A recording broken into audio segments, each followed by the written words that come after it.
Hey y'all, so today I am going to talk to you about 5 things that I recommend that you do while you're on your fertility journey.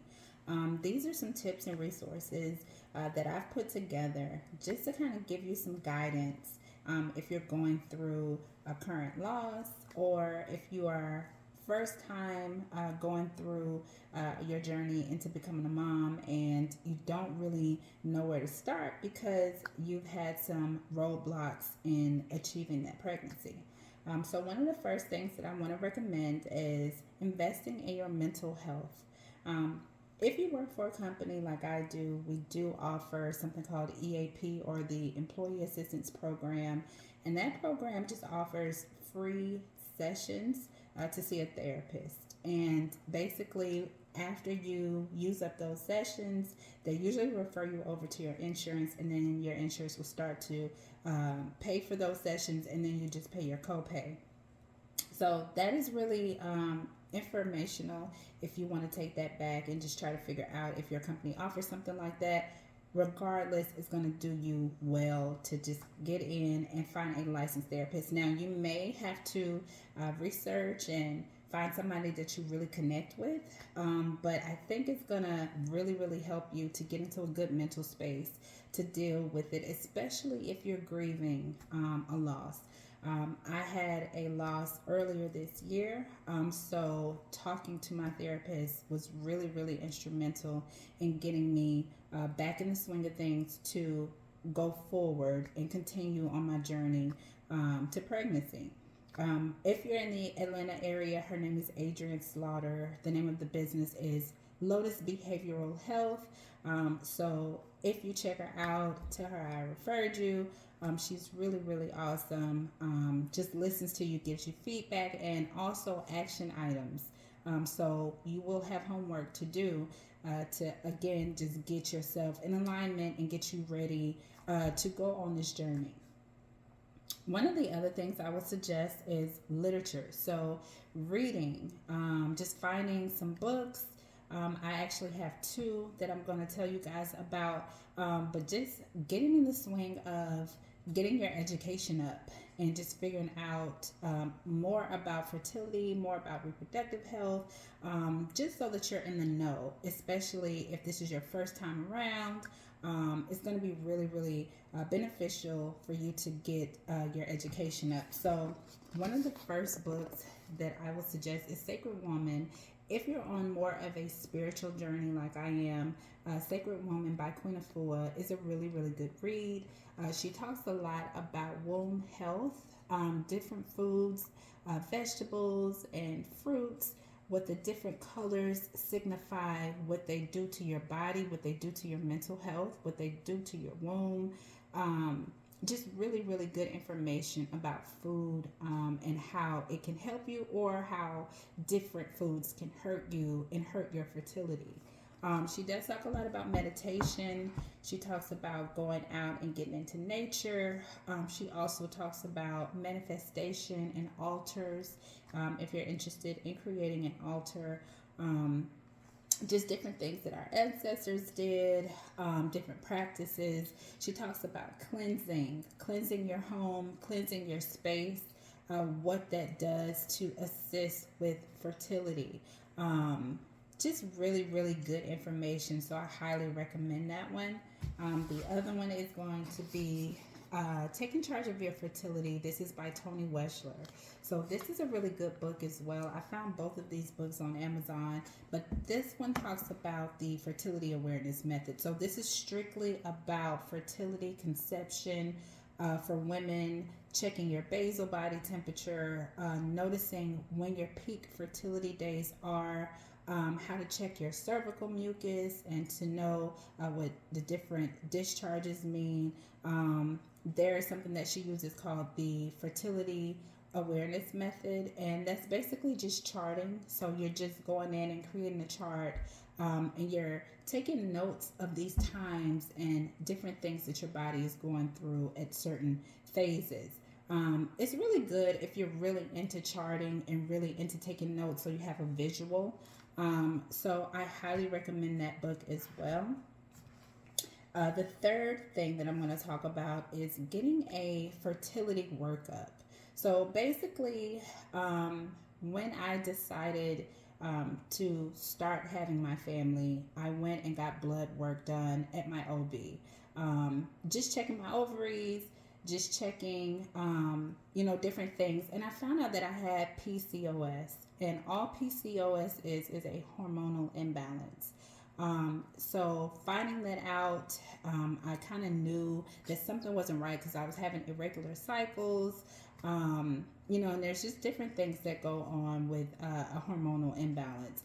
Different foods that I was eating just contributed to it and just made it worse. So just getting my knowledge around how to combat PCOS and to know that, hey, even though that you have this, it is manageable, and you can get it to where you need it to be to control it so that you have a successful pregnancy, because I automatically assumed that I would not get pregnant or I would have issues getting pregnant, and that's not the case.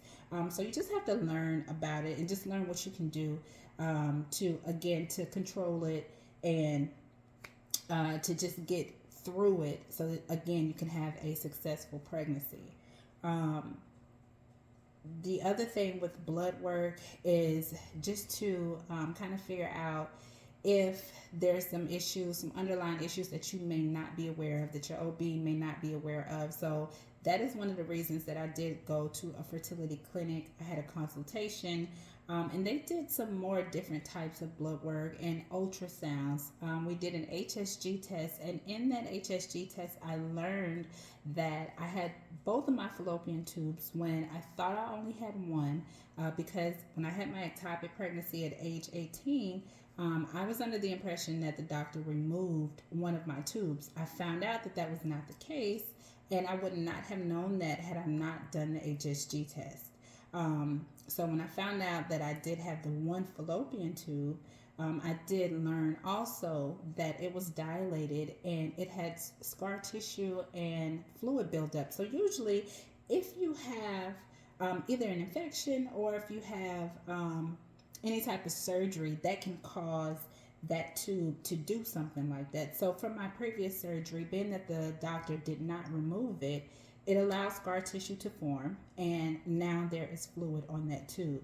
So I'm currently going through treatments, holistic treatments, to try and get that fluid removed and drained off of that tube, so I can have a successful pregnancy, because I've learned that if you decide to go the IVF route and try to conceive that way, or if you try to conceive naturally and get pregnant, if that fluid flows back into the uterus off of that tube, it can terminate your pregnancy. And I'm thinking that that could have contributed to my loss earlier this year. So I have to get that repaired before I try again. And that's why these things are so important, and the education and just finding out the root cause of your infertility is just so important. The next thing that I'll talk about is taking herbs and supplements. So, and diet and exercise with the herbs and supplements. So, I found a doula out here who I met through a mutual friend in South Carolina. Her name is Brittany Curry.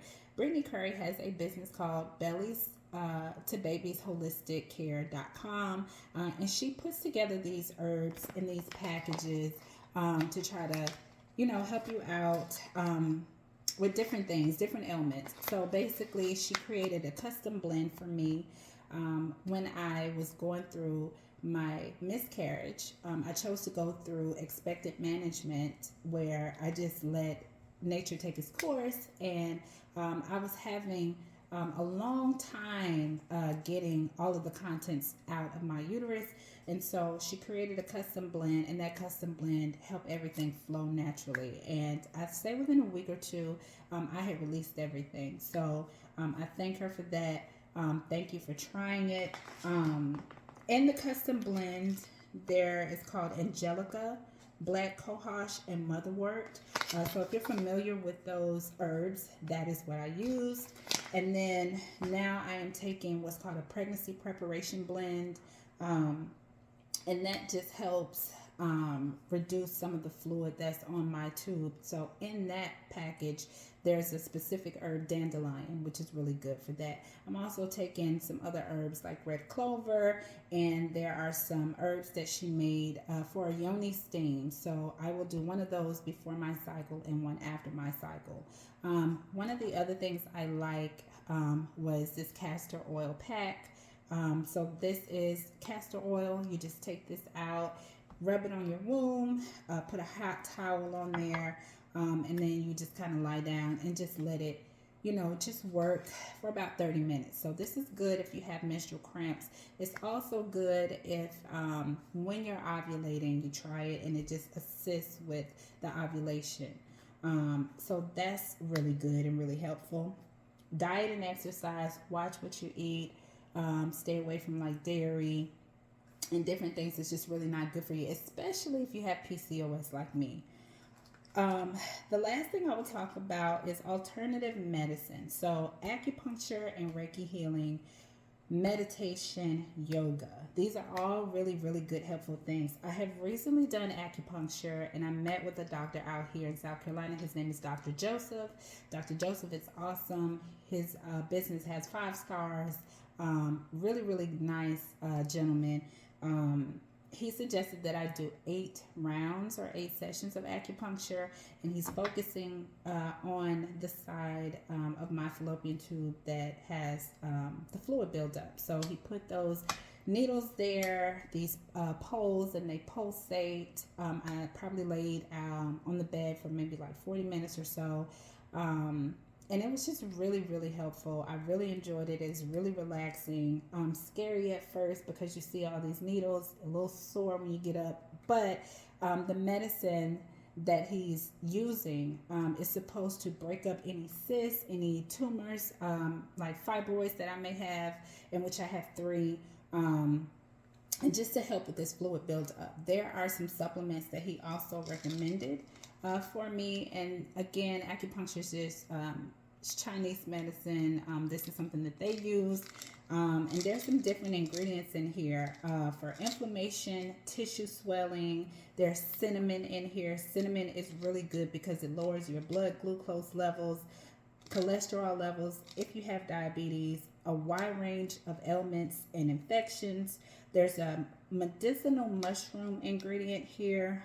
It promotes urination to invigorate the spleen function, and which is really good and helpful for digestion. And then there's another ingredient in here that helps to improve your blood flow, any pain, hyperpigmentation, mood disorders, treatment of rashes, eczema, if you have issues with your eyesight, digestion, gut, and bone health. So really, really good supplements. He gets these specifically from China. And so I drink my herbs daily in my cup here. Meditation, again, I use noise canceling headphones and I put on either white noise or pink noise from time to time, and to help to just relax me. Reiki healing is really good. If you need a really good energy cleansing, Google Reiki healing. There's a place in Atlanta called Place of Kai that was awesome. Love it. Owned by 2 ladies, African American ladies. Very just nice and relaxing atmosphere. When you go in, they give you a robe, they give you tea, you sit, you listen to the music on the noise canceling headphones to just meditate before you even go into the session. And they were, the Reiki healing is just basically energy cleansing. So if you have any blockages or anything going on with your energy where it's not flowing properly, then that is really, really helpful for that. Just as well as the acupuncture. Acupuncture, it doesn't matter if there's blood work done and you're trying to find specific things. Acupuncture just puts your body back into homeostasis. So it just realigns your body. The Reiki healing realigns your body. So just think about those things as well as the meditation.